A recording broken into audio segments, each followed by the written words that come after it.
In a quiet farming town far from the city, a toy company released a product meant to comfort expectant mothers. They called it a realistic baby doll.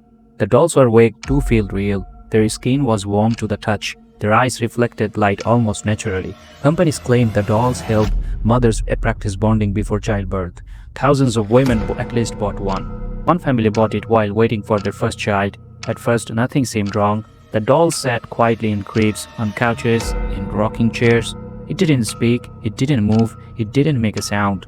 Then the mother gave birth. That's when everything began to change. A few nights after bringing the baby home, the mother woke suddenly, her heart racing. She was sure she heard crying, not loud, just enough to claw at her nerves. She rushed into the crib, expecting to find her newborn awake, but the baby was sleeping peacefully. The cry continued. The sound didn't come from the crib, it came from the doll. Doctors blame exhaustions, postpartum depressions, hallucinations brought on by lack of sleep. The mother wanted to believe that, but the sound came again the next night, and the night after that. One night the mother woke up because of the sound of crying baby. She picked up the doll, but it felt different in her hands, heavier, warmer.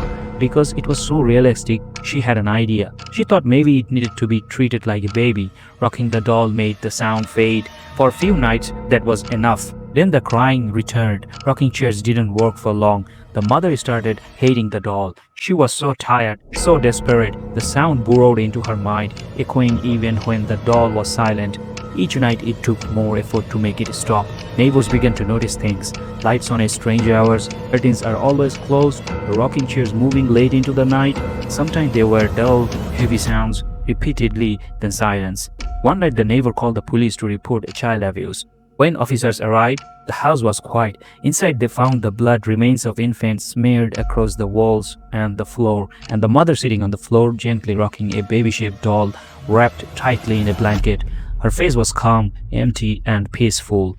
She just smiled and said, "I finally got rid of this stupid doll." But unfortunately, the real baby was never found alive. And sometimes still the mother hears the baby crying even when the doll is gone.